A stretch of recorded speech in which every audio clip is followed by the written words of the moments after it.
Ini ayat 190, 191 ini sangat penting, tuan. Cuba tonton. Aku nak jadi ulul albab supaya aku dapat kenal Allah seperti mereka. Boleh sampai kepada Allah. Sebab itu tonton tengok ciri-ciri kehidupan agama ulul albab dalam Quran. Setengahnya diceritakan Allah dalam surah Ar-Ra'd. Saya bacakan sebentar dulu. Bismillahirrahmanirrahim.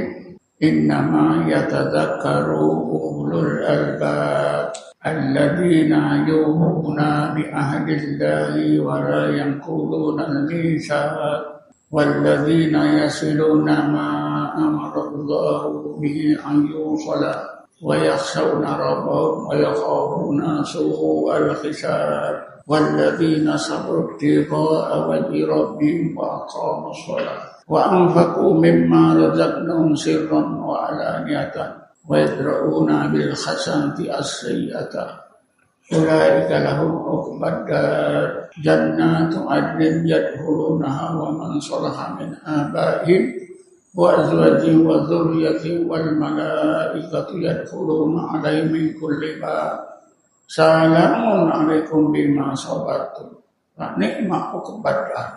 Hebat. Tonton tengok terjemahannya. Mula ayat itu ayat 19. Tapi hujung ayat 19 tu berakhirnya innama yatadzakkaru ulul albab sampai dibaca ke ayat. Natijah yang didapati oleh ahli zikir akan digolongkan oleh Allah, masukkan oleh Allah dalam golongan ulul albab.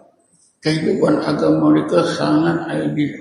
Yang saya bacakan tadi tak salah saya ada 10 ke 9. Hebat betul. Antara yang terakhir apa?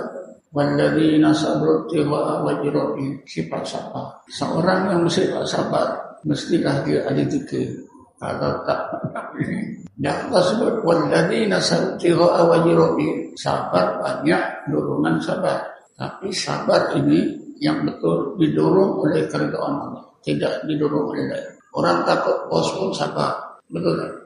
Wa yadra'una bil hasanati as-sayyi'ata. Boleh membalas keburukan orang dengan kebaikan. Hebat tuan-tuan. Tapi kita dalam biasa orang cubit, kita nak lempang.